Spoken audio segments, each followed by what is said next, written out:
Herkese merhaba. A ekseninde dönerek diş açma işlemi. Şimdi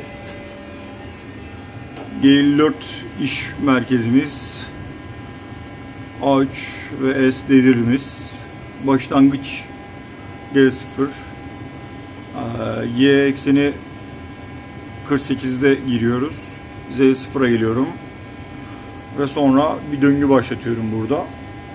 A ekseni 720 derece, Z ekseni 100 milimetre, F2000'le. Sonra da buradan çıkış veriyorum ve güvenlikten çıkıyorum. A eksenimiz 0, 7200'e girmişik. Yani 100 milimetrede 20 defa tur atacak. Bu şekilde bir işlem yapıyor. Şimdi görelim çalışmasını.